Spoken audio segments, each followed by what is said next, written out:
Hey, it's the PC Gamer Show. This week, Wes and I get into a heated debate over whether Resident Evil 4 needs a remake or not, and spoilers, I stomp his ass. Then we make up and talk about the surprise announcement of a brand new XCOM game. Stick around.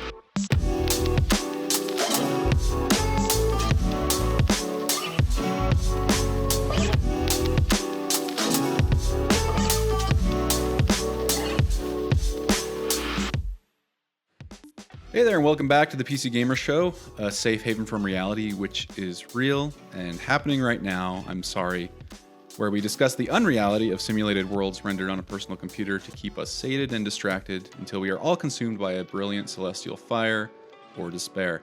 I'm James Davenport, a features producer at PCGamer.com, and joining me this week is Wes Fenlon, a senior editor.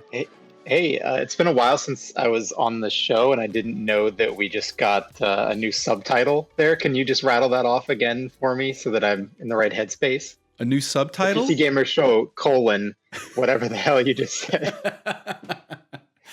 Oh, the context and the purpose of the show is changing to fit the rapidly changing state of the world. And the rapidly degrading state of our minds? Yes. I mean, I've been singing to myself all day. I've been screaming at random, laughing at nothing. So I think the show kind of has to change to fit the mold, I guess. But we're still going to talk about computer games. End of the day, and it's going to be fun. I like computer games. I've been playing more of them recently because I haven't been doing much else. So Same. We've got some games to talk about today. We do. You know what I played, and I don't play Final Fantasy games, Wes. Well, besides the fact that I don't know who I was when it happened or what was going on in my life, some kind of fugue state. But I beat Final Fantasy 14 last year. Worked through the story scenarios, all 300 hours of them in like 2 months. That's the only other Final Fantasy game I've completed. Which people say are so good, and they are not in the initial Final Fantasy 14 release.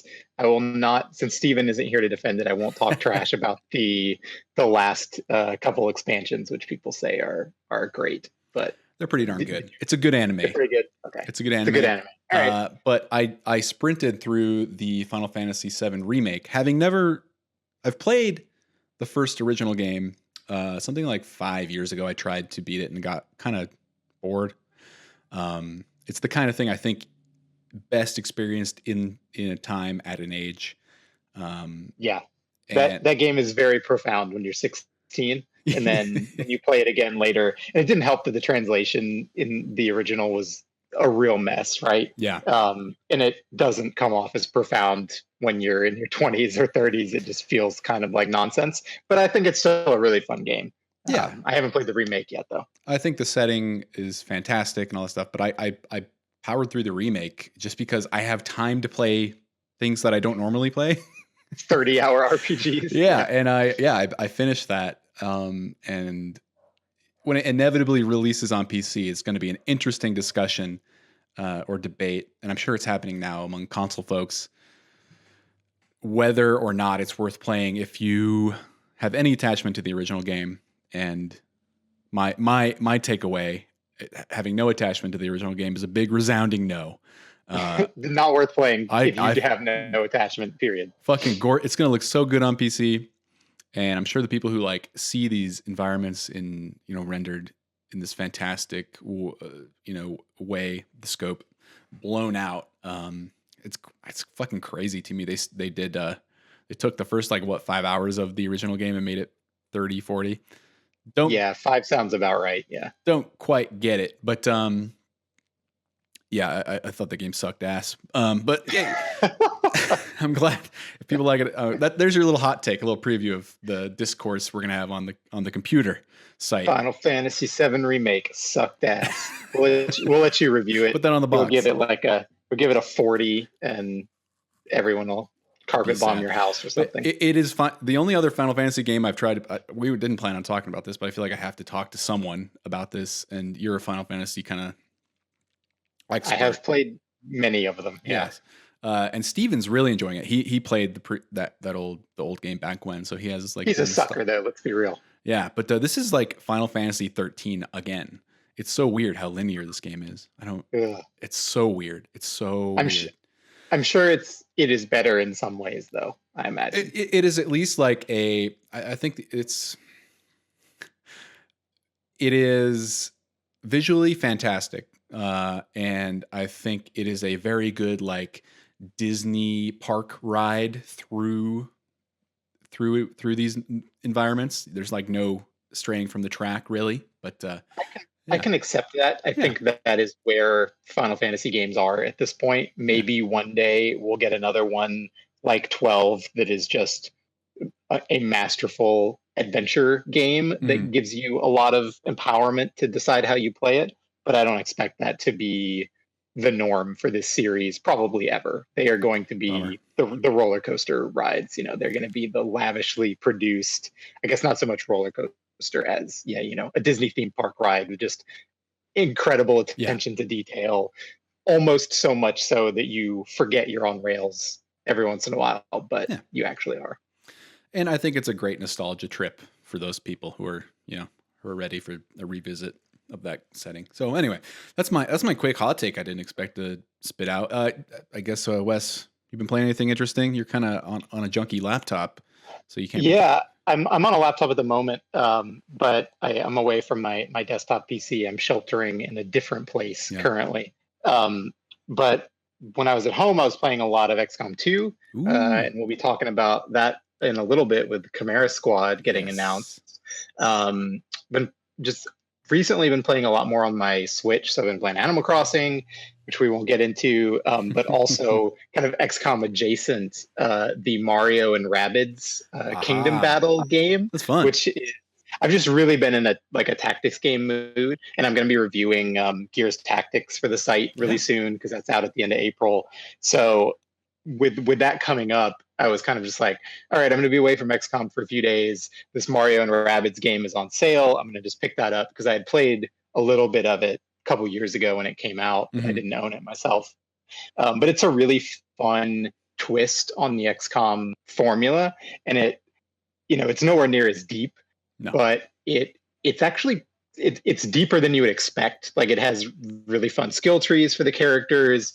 It really makes you think about the way you move in a way that you really don't have to in XCOM, because pretty much every turn you want to use your move to attack an enemy by like running through them, and you basically just kick them.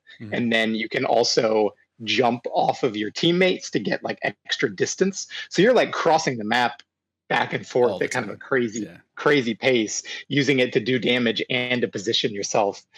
So it's been fun to play that. It's a little more like puzzly, I guess, than you would say XCOM is, because your attacks from your weapons either have 0% chance to hit because somebody's like fully behind cover. They have 50% chance to hit if they're behind like half cover, or they have 100% chance to hit because you're flanking them. So you don't have to worry about the probability the way you do in XCOM or even in Gears Tactics. So it's way more about the positioning and the skills that you're using in the right places.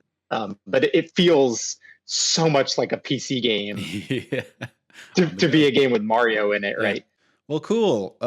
Mario Rabbids Kingdom, whatever the hell it's called. That sounds fun. Yeah, it's pretty good. It's pretty good. Right on. Well, let's talk about a real game, a real PC game that's never been on console and never was exclusive to GameCube for a period of time. It was Resident Evil 4. So there's been a lot of hubbub lately, Wes. Maybe you stirred the pot a bit. Yeah, that might have been a little bit of my hubbub. So is it just last week the Resident Evil 3 remake came out? 2 weeks ago? Honestly, it's like time is very hard to keep track of these days. Just came out recently anyway. General reception has been kind of disappointing towards it, mixed, middling. Andy, who reviewed it for us, really didn't like it too much. It kind of sounded like the main issue with it was it has the same problems that Resident Evil 3 had when it came out to begin with, and they didn't really do much to improve upon it. And Resident Evil 2 was a great basis, and they didn't screw anything up in adapting it into this new remake formula. Whereas Resident Evil 3, like they didn't necessarily screw it up, they just didn't fix the parts of it that that stood to potentially be improved. Yes. So overall, it's okay, but it's kind of a short, more actiony game. Nemesis wasn't a very interesting enemy chasing you around like people hoped for. So kind of just a letdown. And around the time this was coming out, I think before I even knew what our review for Resident Evil 3 indicated, I wrote up a piece on the site that we had talked about, I don't know, like a month or two ago when we knew Resident Evil 3 was coming, which was me just saying, hey, do not remake Resident Evil 4, Capcom. It doesn't need it. I don't want it. If you want to remake one, skip ahead to Resident Evil 6 or something, because 4 is fine. It doesn't need a remake. And not everybody agrees with that, turns out. I disagree with that, in fact. And apparently, well, rumor is Capcom disagrees too, because I think, as reported by and corroborated by a couple sources, a story at VGC. Am I getting those letters mixed up? VGC.com. That sounds right. Capcom is moving forward, reportedly, with a Resident Evil 4 remake. Bigger team. Well, I don't know about you, James, but I think Capcom really likes money, and that might be the driving force here. Yeah, probably. And hey, who can blame them in this climate? But yeah, I think Resident Evil 4 could do perfectly fine remade under the sort of same creative direction as these, or at least vision, as these last two remakes.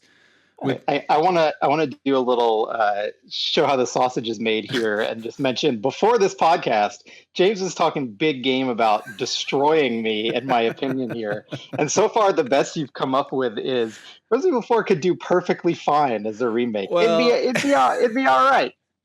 I think I just disagree in a small degree, very heavily with. with your stance, which is to say, I agree that Resident Evil 4 is actually a very, very good game that has aged incredibly well. And, it I think, well, marked, like you said in your article, it kind of marked the transition from these isometric top-down games with fixed perspectives and camera angles to the modern third-person camera angle that heavily informed the style and direction of Resident Evil from there on and into these remakes. So like, it's kind of weird to think of it being remade in the style of these games when it sort of created the style of these new Resident Evil games, Yeah, totally. So I think it's easy to say, well, it is already kind of that. It still plays really well, and it doesn't need that kind of makeover because it is that already, except low res textures and yada yada. And besides, oh God, I'm not doing a great job arguing my point. There's a fan retexture for the whole game coming out that puts high res textures into Resident Evil 4 on PC, and it looks fantastic, right? So why? And for me, I think it's less about. Well, there's a couple questions here. I have like these recent remakes. Remake is, I think, a misnomer. These are adaptations. These are like interpretations of what those games were. Resident Evil 2 more so than 3, I think. Resident Evil 2, is not beat for beat the original. The same. Things are mixed around, changed, adapted, modernized. Like, Mr. X did not behave like he did. He was kind of more of a minor enemy. Mr. X is just Nemesis now, apparently, right? And that totally changed like how you play through the feeling of playing through some of those sections in the police station and later on in the game. I think what is emphasized and what is left out is interesting to me inherently, and like from a different from a different creative team.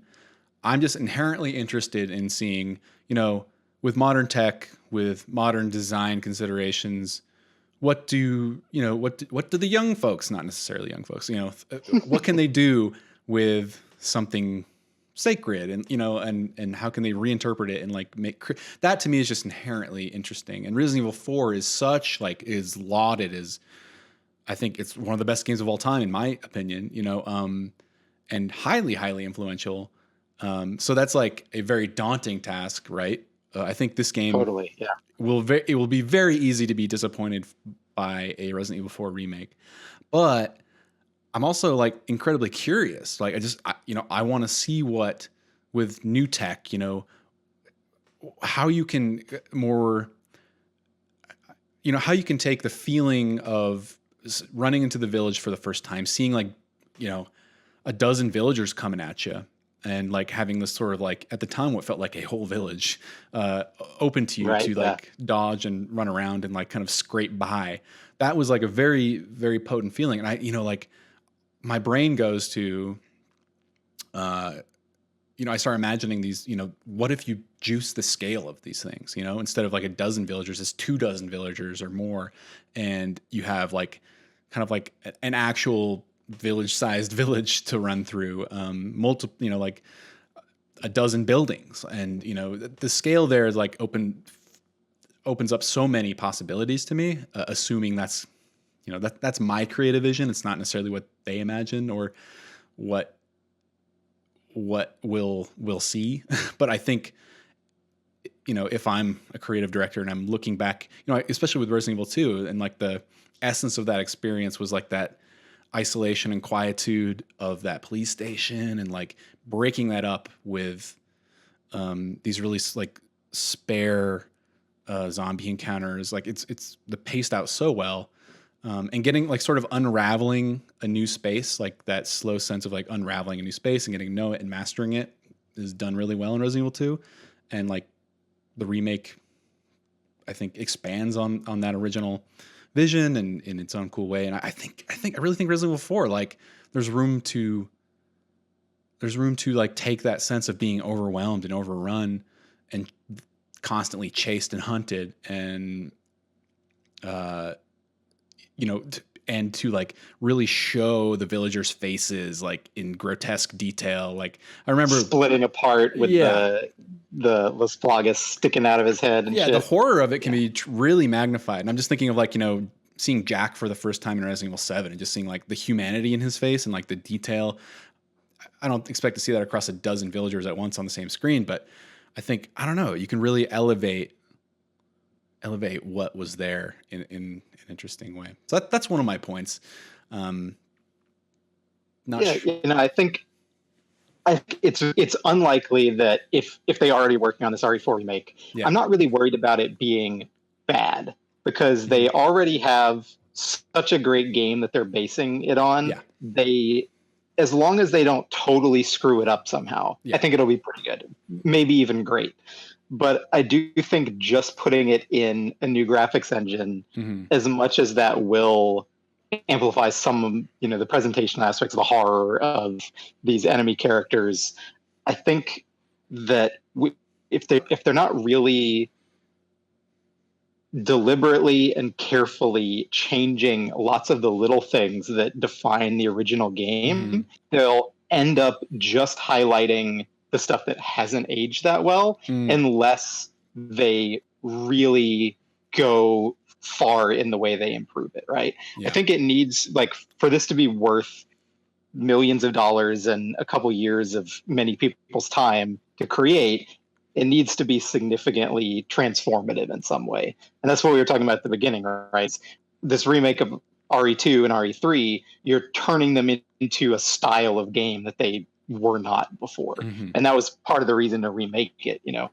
They had remade RE2 camera shot for camera shot, the same perspective as the original. Like, it could still be cool, but it wouldn't be a nearly as significant a recontextualizing of that game, right?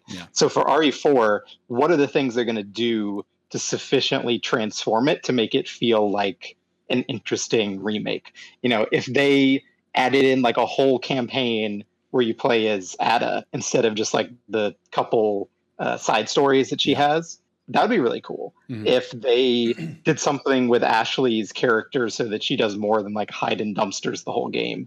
That could be really interesting and significant, right? Whether that's like a systemic thing or whether they're just giving her, a lot more agency in the story or something like that. But I feel like the more likely path they would take with this remake is they recreate the game basically as is with new graphics, and they make like Leon move better in kind of a modern 3D game, like you're able to kind of strafe side to side, and maybe you just have a button to kick enemies instead of it being like a context sensitive pop up. And so then what does that do to how they designed all the enemies AI in terms of like when they sidestep to try to dodge a bullet from you, and when they run at you, and the pace they move at, and like the size of the hitboxes and all that kind of stuff. If they more or less keep that the same, how's that going to affect the balance of the game? If they add double the scale of the village, for example, that could give you more time to spend there, but it might also just be a case where more for the sake of more isn't actually more interesting, So I think it would still be a fine game, but I think it would make certain elements kind of just like stick out and not work as well. Like the QTEs, what would they do with those? Would they gotta cut those, would they cut those? But like in the context of a 2021 game, those QTEs would be pretty bad, right? They would feel really old.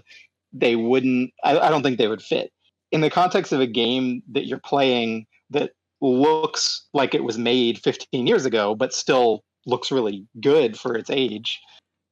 I still enjoy the QTs for the most part. Like some of them kind of a pain in the ass, but like that fight with Krauser, it's pretty good. You can tell that this was an early attempt at games trying to go, okay, how do we make this like cinematic, right? But still give you some control. But it's like a really tense, fun fight, and it works well in the context of that original game. I don't know if it would work well in a game that released in 2021. I feel like it would. I think just the discrepancy between the amount of control it gives you and the fidelity of the graphics and just trends in game design over the past 15 years would make it not resonate with people today. Yeah, specifically the Krauser fight, I think, is like an impossible circle to square for them. Like, I would imagine. I mean, one way you go is, like you said, put QTEs in a modern game, and how's that going to play? The second route is like making a more like kind of guided cinematic fight out of it, while the player still has direct control, but then you kind of lose the intimacy and dynamic camera angles and the shots that defined that that fight back when. I agree that there are some like some ways that just through the nature of adapting this game in that in the context of its initial release was its features and these things and these scenarios were kind of looked upon as great, and now would be less so. But I'm like interested in that challenge, and I think that's just like maybe where I come from when I'm playing these remakes. I liked the Resident Evil 3 remake a good amount. I miss. Right. So you're a little more positive on it than Andy was. Definitely, I don't have the same reverence for the old games he does. I came to them late, and I sort of from a distance. Resident Evil 4 was my first Resident Evil. No, that's not true. Resident Evil 0 was, weirdly. But Resident Evil 4 was like the one I truly like loved. Resident Evil 0 was like kind of forgettable and confusing at the time. I think there's a reason they skipped over that one. Yeah. So I don't know, like when I'm coming at 3 and 2, it's more I'm especially 3, I'm like, okay, how are they gonna, and sometimes they fail. I think Nemesis is a bit of, from a systemic standpoint, a failure, especially following Mr. X. But from, like the context of Resident Evil 3 being the series turn towards action, and this, in the greater whole of the game, he is an interest. They really kind of elevate the sense of maybe less of a, you don't systemically feel like you're being chased the whole time and like you have to be on your toes, but from a more distant, like I don't know how to describe it, cinematic standpoint, I suppose, like in the same way you feel like when you're watching a movie, a distanced fear. It's a great chase movie or game in that way. They really elevate some of those encounters with Nemesis, maybe in a very like silly action video game way. But I can imagine a million other like scenarios that I would prefer to see. But it's just fascinating to me. And like, this is not Resident Evil 3 to me, or it doesn't have to be, this is not like the canon take on it. That original game is still preserved and it's still there. And they should just release those on PC already, right? I mean, it almost feels more like the way, if we're comparing to movies, the way Resident Evil 4 has been ported from GameCube to PlayStation to, Xbox 360 to modern consoles, like that's sort of like rescanning the original film and maybe going in and like getting rid of some film grain or like repairing, elements where this film tore or whatever, you could see issues. So that's not what a remake of this game would be. But I feel like it would almost be like when, there's the bad version of this, which is George Lucas doing the special edition of Star Wars, where he goes back and goes, what if like an alien's rubbery lips extended out towards the screen in this scene in Jabba's palace? Like that would be really fun, right? And then there's like the good end of this kind of spectrum of like Ridley Scott going back into Blade Runner and putting back in the scenes that deal with the replicants to make it more explicit and show off that side of the story better, and like retouching all the special effects to make the final cut of that movie that looks incredible. That's probably what the RE4 remake could be. But I feel like I at least cannot imagine the reality in which they remake this game and do anything really significantly different with it. I feel like best case scenario, they've made a game that's 90% Resident Evil 4 as it is today and just looks really, really nice, or like changes a few things here and there and hopefully doesn't screw it up. Or they could go the Square Enix route and just take the first hour of the game and expand it into one game that lasts 40 hours. I mean, Final Fantasy VII is a really interesting comparison, right? Because we have a game that's being remade from about the same age of Resident Evil 2. I mean, Resident Evil 2 came out in, 98? Something like that. Yeah, something like that. So relatively close. And the change in Final Fantasy VII Remake to the original is extreme, right? Like, if you put those two things side by side and didn't have, like, Cloud on the screen, someone who didn't already know that game wouldn't understand that it was like the same thing, right? Because they look so dramatically different. They play really differently. I mean, they have materia, but like one has this action RPG combat where you're mashing buttons and then also issuing commands, and the other one is, the side of the screen turn-based thing where you're choosing from a menu, right? So super different games. That is, Square was almost damned if they do, damned if they don't there, because people who want the purity of the old game are going to be unhappy. People who don't want that and want something totally different aren't going to be satisfied. Like, there was really no way to please everybody with that game. But I don't see the final Resident Evil 4 remake at least having, where are they going to go with it? How do they make it that different in a way that is maybe polarizing, but at least gives it purpose beyond having really pretty graphics and like more enemies on the screen? Can they make a co-op campaign for it? Probably not, because that would require totally changing how most of the game works. So I don't know. I would want it to be transformative, and I don't see that happening. I do think, here's what I do think. I think this is like, I don't think Resident Evil 4 has the cachet of Final Fantasy VII's, or at least the nostalgia cachet to power something as like transformative and massive as a multiple game reboot. $80 million or whatever they spent on that thing. Yeah. But I do think it will be, especially because we have 2 years between, or excuse me, the rumor. I don't want to like point to this as fact. This is like reported and corroborated as like the plan, but again, but assuming it's true, you know, if this is happening and we have 2 years between until a, you know, purported release, I get the impression, and these reports point to a bigger team than the last remakes. I get the impression that this is going to be a more ambitious thing than the last 2 remakes, which like Resident Evil RE3, yeah, and RE2, I would imagine, because I don't know, RE2 was pretty brilliant, the remake, excuse me, but it definitely was like a risk at the time. It felt like a risk, and it kind of just hit right.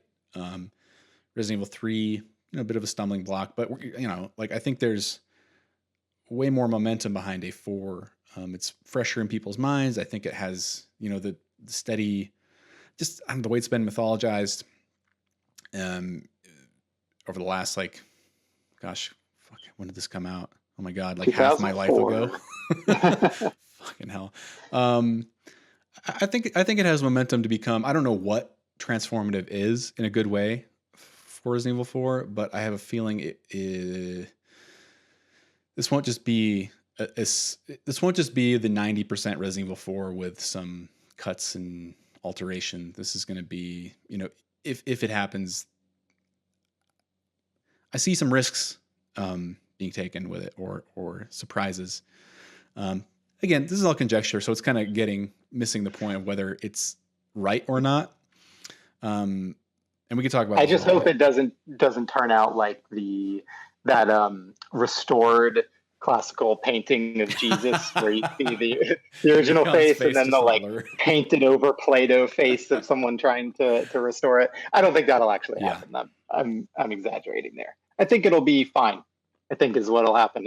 If they're making it, it'll be fine. It just won't feel to me like a necessary thing to exist. That they could have spent that creativity some other way. I am more interested in the rumors coming out about Resident Evil 8 and the series' future overall, because I think there's a lot of creative folks out there. Resident Evil 7 was fantastic for the most part and showed, you know, there's still room to change this convoluted series and kind of redefine it.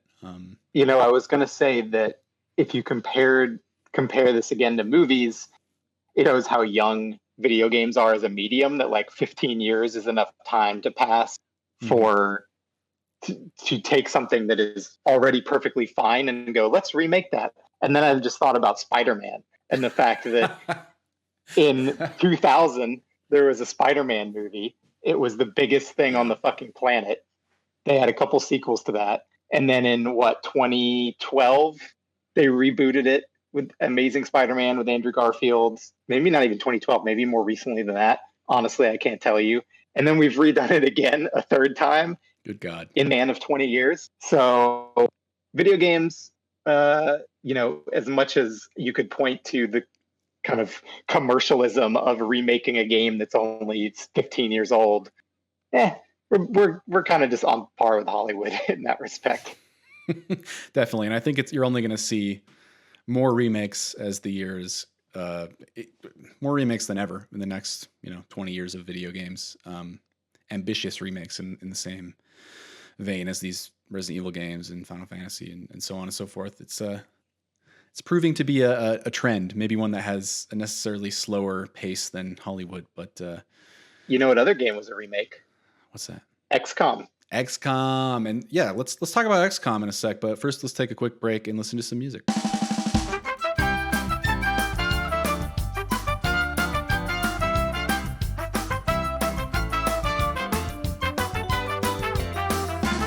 And we're back with Wes Fenlon. Let's talk about XCOM. XCOM. Chimera Squad. XCOM. What the hell? Where the hell did this come from? Yeah, I mean, like, besides the second biggest surprise this week, besides that, all of this is happening and reality is still real. XCOM Chimera Squad was just like announced, and it's a new XCOM game. It's not just any old XCOM game. This is like a kind of a surprising departure for the rebooted series. Yes. What is this? We can only assume that Firaxis was basically working on 2 XCOM games in tandem. I mean, it seems quite likely that they're making an XCOM 3. Yeah. Jake Solomon, I guess he's lead designer on XCOM 1, XCOM 2, was not working on this game, Chimera Squad, and it's clearly like a shorter thing. They're selling it for $20, except if you buy it for the first week, it's $10. So this is kind of more of a, it's like it's a standalone expansion basically to XCOM 2. So we can expect, I guess, XCOM 3 to come out, I don't know, next year or something. But this is a really interesting take on XCOM, basically adding bespoke characters to it. That's kind of like the main. I mean, they're changing the gameplay also, but that seems to be kind of the main thing, is going from the idea of you are this kind of omniscient commander and you're creating your squad out of, naming them after your favorite actors and actresses and characters and your neighbors and your family or whatever, to this group of humans and aliens and hybrid human aliens in the post XCOM 2 world, basically fighting against insurgents trying to throw off whatever kind of peace has happened after you save the world. So you're controlling this squad of, like they said, 11 characters. So they're all predefined characters, and that means you get to play as, like, you've got the sexy snake dude on your team, and I think you have a Muton on your team, which basically like Rex from Mass Effect or something. Just like a big beefy guy. So I don't know. It's quite a twist for this series, but I think it makes a lot of sense coming off of War of the Chosen. Did you play that expansion? I didn't finish it, and like this news got me interested in going back and finishing. Here's the thing. I didn't ever beat the first XCOM or the second XCOM, but I've played them for something like 50 hours each, which is for me a lot. I just, I play them kind of over and over and dip in and out. And I don't really think about them as story games. I think about them as like little kind of drama generators, and I like tactics. So it's fun to just get in there and taste it. So it's fascinating that, and I think a perfect fit, or at least like could be, to build, we kind of always like have our own stories about losing. Like you said, we name characters after people we know or whatever. And like, you kind of grow attached to them, and losing them is this real dramatic moment. Even though in Chimera Squad, if any of your characters die, then it's a fail state. It seems like, a kind of a nice fit to layer over like a bespoke narrative with characters into this, already kind of really dramatic, tense. I think you could definitely see in War of the Chosen them kind of wanting to stretch into telling more of the story, but also trying to just build that on top of the foundation of XCOM 2. They're like, okay, we can't get rid of anything that we have in this base game, but how do we add, like, how do we get all of our favorite Star Trek The Next Generation voice actors into this game voicing characters, right? There's like 4 of them. Every major like faction leader, everybody is from Star Trek The Next Generation. So they wanted to fit those characters in. So they kind of played around a little bit with doing more cutscene-y stuff and like having these kind of hero characters. And I think it was a cool idea. It kind of makes XCOM 2 a little like bloated and unwieldy a little bit, it's a lot of stuff crammed into one game, and kind of new systems highlighting these characters, which are really cool, but then you still have to get all the old stuff too. So it's a little much, but I think it was a good starting point for them to try to do something a little bit more cinematic. And I'm hoping that the new conditions they've placed in this one, like not having your characters die, will let them do a little bit more with that storytelling, because I don't think that was a perfect fit in XCOM 2 with with permadeath, you know. No, you could feel it kind of like, yeah, like you said, reaching towards something aspirational. But I think, I don't know, this is a good exercise overall period for the series, and I think will be fascinating to play. Especially because, I mean, like, you know, story stuff aside, and I think it'll lay an interesting kind of foundation for, you know, what XCOM 3 can be, and maybe introduces some characters that show up in that game. But I think we're seeing some big time gameplay changes, rule changes that aren't, you know, this isn't just like bespoke XCOM 2 levels with a story slapped on top. Have fun, you know, we'll see you next year. There's a lot of like fundamental changes, including, I don't know, like this breach system. Can you kind of explain? So as I understand it, instead of in regular XCOM, when you know your squad starts somewhere on the map, touches down, the whole thing's like shrouded in fog of war, and you're like making your way to a destination, some kind of objective, or you're exploring for enemies. In this one, you're going to be doing sort of a breach and clear kind of thing, where you're going to like choose where you put your units and then kind of breach into a base or a, you know, building or whatever. And so it's kind of like focusing the action into set places and forcing you to make like specific tactical decisions around like, okay, which members of my squad, based on their abilities, do I want coming in from which entrance, and, you know, how do I want them positioned to best assault this defensive position or whatever. So I think that's cool. It's it's kind of a merging of XCOM strategy with a different type of tactics game, with like a classic Rainbow Six kind of thing, which is interesting. And the other thing that I'm really excited about for in this game is they're doing like unit by unit turns instead of side, like team by team turns, you know. So in classic XCOM, it's like you go and then the bad guys go. A lot of tactics games follow that formula, but a lot of tactics games also follow the formula of each individual unit has some marker of their initiative ability. It's like their speed stat or whatever, or an actual initiative stat, and that determines the order that they go in. And that's the way Divinity Original Sin 2 works, for example. It's the way Final Fantasy Tactics works. There's a lot of that opens up a lot of possibilities in terms of moves that can delay enemy units, in terms of information that you act on, like, okay, which enemy units are going to move before my other units? Can I kill them to prevent them from having a turn, or can I, you know, stun them or something so that they have to skip their turn? I enjoy that element of tactics games a lot, and I'm hoping, I assume it will do this, that it will change probably my least favorite thing about XCOM, which is the way when you discover enemies, they instantly discover you as well and get to make dramatic, you know, map spanning moves. Shit can go real bad real quick. I find really frustrating, you know, like they kind of dealt with that in XCOM 2 a little bit by giving you some units that have like invisibility, basically, so you're not immediately discovered. But I always felt like I was sort of not exactly being punished, but like I hate that if I happen to move the last unit on my turn like a little bit too far ahead of another unit, catch sight of somebody, they then catch sight of me, and like a whole squad gets to go before, you know, without me having a chance to react to it, right? Yeah. And like the argument against that is like, well, you got to be more careful, but it just wasn't really fun to move 1 inch further up into cover, and then all of a sudden there's like 4 new aliens that are just going to completely fucking wreck you on your next turn, right? Every turn was a prayer in the old XCOM games.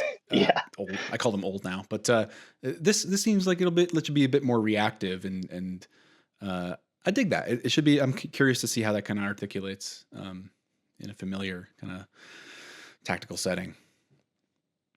Yeah, and it's going to be moddable too, which makes me feel like I missed that. Shit, damn. Yeah, perfect. It feels like this is almost giving people like a different rule set to work off of in terms of modding. Like you could make a really different type of tactics game than classic XCOM, with just the basic structure of this game being so different in terms of the breach system and turns, happening one at a time instead of by team. So whether or not that will really develop a mod scene where people are creating totally different types of games with it, who knows? But I think it's cool, and it feels like a good sign for XCOM 3, even if XCOM 3 is not exactly like this game or even anything like this game, that they're not just trying to do, XCOM 2 but with like more enemy types. And it seems like they looked at what they had with XCOM 2 as a foundation, and they said, okay, how do we evolve on this in a way that it's still a tactics game but feels like substantially different from what we have done up to this point. Yeah, it's almost like a game jammy thing where it's like, without taking the risk of applying all this to a sequel in big ways, why don't we play around in a little standalone shorter format and see what happens? And I mean, it seems like we can't say because it's not out yet, but it looks good.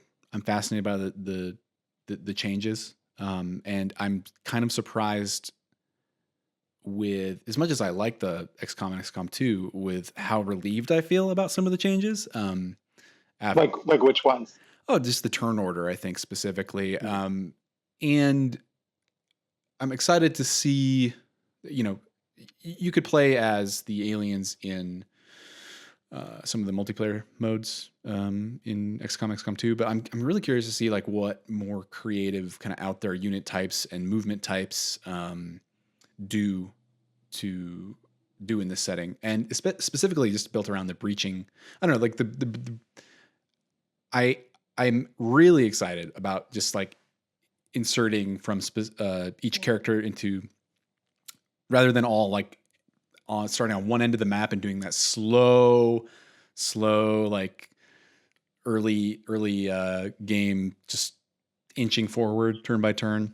You're usually going to have a few turns where you're just like, when am I going to see somebody? When am I going to see somebody? And you're moving like in tiny increments when you could have actually moved in huge increments, but you don't know, because if you move in a single huge increment that was wrong, you're like, well, that person's dead, or my very whole squad's unsatisfying. dead. It can be pretty stressful and unsatisfying and tedious. And this seems to be like, all right, how do we speed up XCOM without compromising, tactical decision making? And that's cool to me.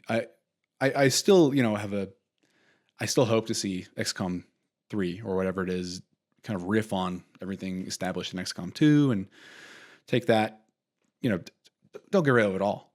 But I definitely I'm feeling a little fatigued by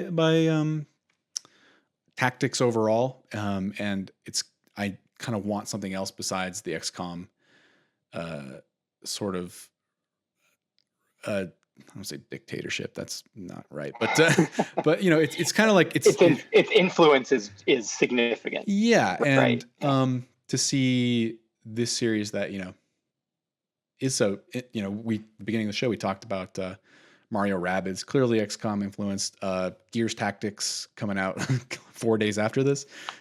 Absolutely. Yeah. XCOM influence wearing it on its sleeve. So I think one of the really promising things, it seems like you're going to have a lot more like hero or character abilities with these squaddies, right? Because you've got the alien human hybrids for one thing. And there's like a decent amount of that in XCOM, but it's not really the focus. No. Your core combat is still your soldiers with guns and your soldiers with grenades and, that kind of thing. And I think generally the more tactics games get away from that, the more I enjoy them, because I really don't like accuracy as a mechanic for strategy.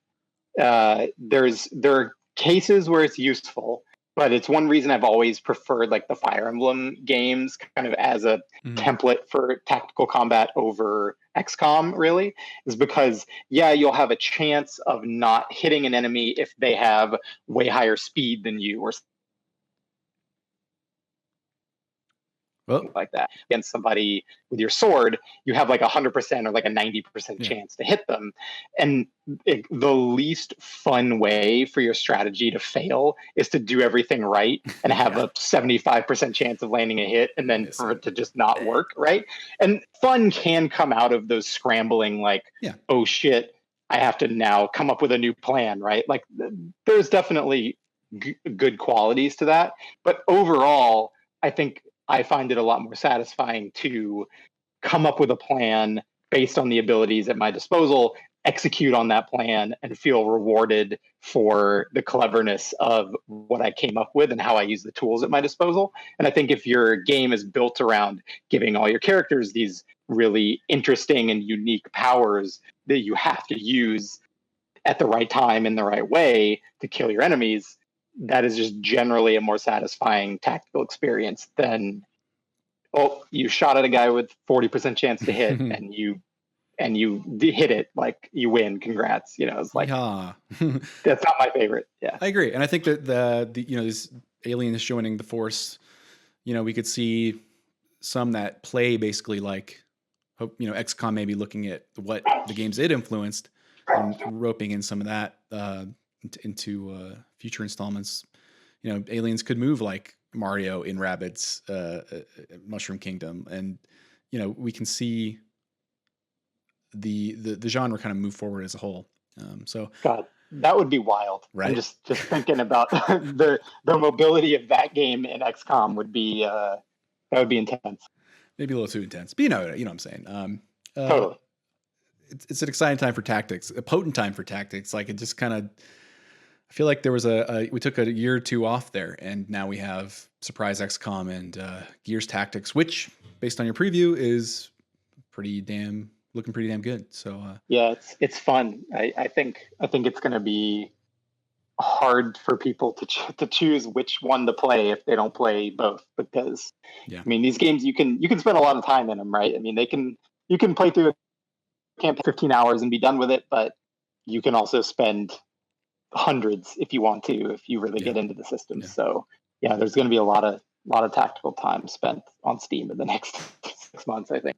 Well, the timing is right, if you ask me, because we need stuff to do. Tactics. They are great for killing time, just sitting there and thinking, and nothing better than just ruminating over a turn for 5, 10, 30, 4 days. Anyway, Wes, thanks for chatting XCOM, Resident Evil, and thanks for taking the loss on that debate. It's real noble. That's gonna do it. Thanks for having me on the show. Yeah, it's been a good time. Yeah, it's always a good time. I want to hear you shit talk Final Fantasy 7 Remake more. So I'm looking forward to when we can talk about it on the. Maybe I'll be the one defending it. Who knows? Maybe I'll love it. I don't know, Wes. I would like to think you have more taste than that. Look, it's going to be at least a 3-game trilogy. All they have to do to win me over is make the second game or the third game just entirely a chocobo breeding simulator. If the whole game is just about breeding chocobos and racing those chocobos, you got me. That's all I care about. I don't need the rest of it. I wouldn't be surprised if that actually happened based on some of the shit that happens. Just give one of the chocobos long hair like Sephiroth, and he can be the villain. Square Enix, I hope you're listening. Yeah, that's gonna do it for us this week. You can always catch us Thursday, Friday, sometime at the end of the week, depending on my schedule. YouTube.com/PCGamer, PCGamer.com/tag/podcast for the whole archive of shows, Anchor.fm/PCGamer. You can find us on Spotify, iTunes. Just search for the PC Gamer Show, and if you like it, maybe tell a friend or leave a little. Click the stars out of 5. Give us a review. All that feedback is really welcome and helpful. We appreciate it. Yeah, I guess until next week when we can is it next week when we can finally play XCOM Chimera Squad. Don't forget to game on.